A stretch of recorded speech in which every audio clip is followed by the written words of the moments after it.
Hi not board gamers, and welcome back to this very special episode of Not Board Gaming. I'm your host, I'm Mark, and this episode is brought to you in conjunction with my very good friends at Chip Theory Games for GenCon Online. And in this video I'm going to be talking to you about one of my all-time favourite games, and that game is Cloudspire by Chip Theory Games. Now this game came out in maybe September 2019 after a very successful Kickstarter.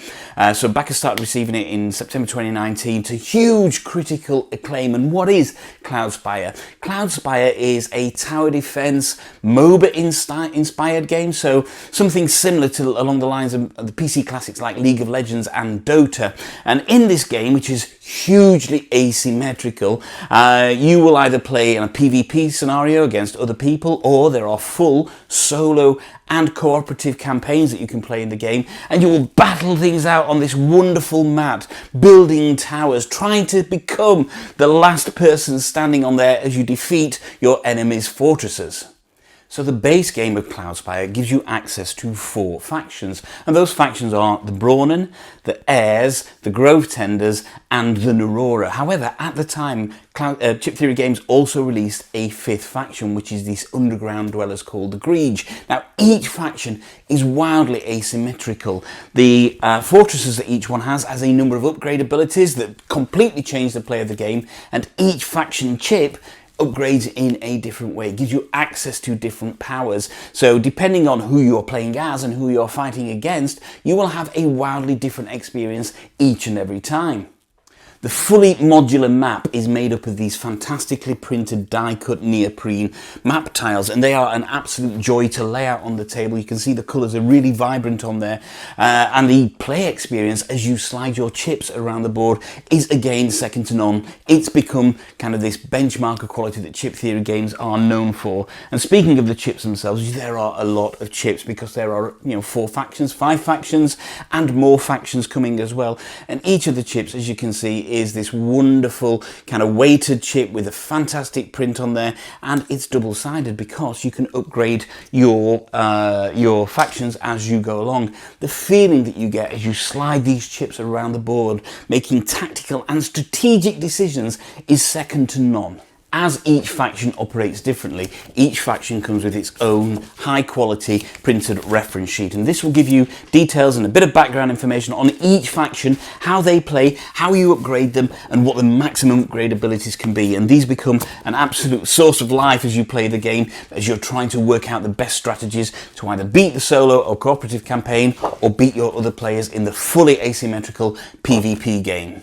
So, as well as giving you a fantastically illustrated and very well laid out and easy to read rulebook, it also comes with, as I mentioned before, solo and cooperative campaigns books. And if we look at the solo campaign book on its own, the solo scenarios, you can see that there's a wealth of scenarios in there. Each one will give you a different map layout that you can put out and try fighting faction against faction. There is so much replayability here because even if you get to the stage where you completed every campaign in the solo scenario, at the back of the book it gives you an endless mode, and the endless mode is effectively like an endless mode like you would get on a computer game. The waves of baddies just keep coming and coming and coming. It makes the game so replayable, featuring a host of baddies not only in your other factions that you're fighting against, but also in the form of landmark factions as well, which could be creatures that you have to fight throughout the game.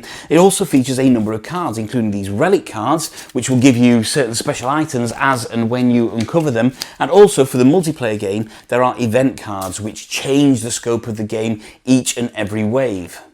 It would have been really easy for Chip Theory Games to go down a similar route of too many bones here, but they haven't. In fact, the number of dice that you get in Cloudspire is relatively few compared to the 130 unique dice that you get in Too Many Bones, because dice don't play a major part in this game. This game is all about working out how you're going to maximize the map and your factions and exploit the weaknesses of the factions you're fighting against to destroy their fortress. It gives such a unique experience. I don't think that there is any other game like Cloudspire that's out there that gives this kind of depth of play, that gives the joy that you have as you sliding these pieces around on the neoprene mats, that looks as good on the table as Cloudspire does. There is just no other game that comes close to this for this particular experience. But that's not all, because what they did in the first run run, they also released the Cloudspire miniature expansion. So if you are building towers in the game, you would, without the miniature expansion, you would put the towers on the board and stack them up as you would with your factions. However, this miniature expansion gives you access to some wonderfully detailed towers, and they're all individual for each individual faction, that really add a next level kind of element of visual flair to a game that is already over brimming with visual flair. So the first print run of Cloudspire sold out worldwide. It has been a huge success. But do not fear, if you get yourself over to the Chip Theory website, then you can place an order for the second print run, which comes in November of this year. So the second print run of Cloudspire, which is being delivered in November, comes with several quality of life enhancements and user interface improvements, which is going to make the game easier to learn and easier to teach. But not only that, coming in November are 2 new factions as well. That's right, you have the Ankar's Plunder expansion, which will give you Horizon's Wrath and also the Uprising. These new factions operate in a wildly different way to the existing factions. One of them is floating, we've got cannons, and you can move their fortress around the board. Trust me, I've played the prototypes of these, and they are truly going to change the game of Cloudspire. Cloudspire is a unique experience. Like all Chip Theory games, you're getting something that is different from the norm. It has these wonderful production values. It has these really high quality chips and neoprene, the print.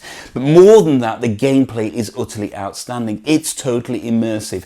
Every time I finish a game of Cloudspire, I instantly want to play the game again. I have a real problem in removing it from my table to play other games because I just want to put it back on the table and play more of the game. So please do not worry if you have missed the initial first run of Cloudspire. As I mentioned earlier, get yourself over to the Chip Theory Games website, go and put your pre-order in for Cloudspire, the second print run, with the amendments, and also have a look at the new factions there, and you will get that come November this year, and you will be so happy that you've entered the Cloudspire journey. So yeah, I really don't mince my words about Cloudspire. I think it offers such a unique experience, such a fantastic experience at any player count. I have played it solo, absolutely loads. I've played the endless mode loads. I've also played it multiplayer. In fact, I played a game over Skype with Paul Grogan from Gaming Rules. It lasted 3 hours and it was just a wonderful, wonderful experience. There is nothing else out there that gives the level of immersion and depth and strategy and tactics that Cloudspire offers. So yes, I think it's an absolutely fantastic game. Thank you very much for joining me on this video. As I say, my name's Mark, my channel is Not Board Gaming. Enjoy the rest of GenCon, and I'll speak to you soon.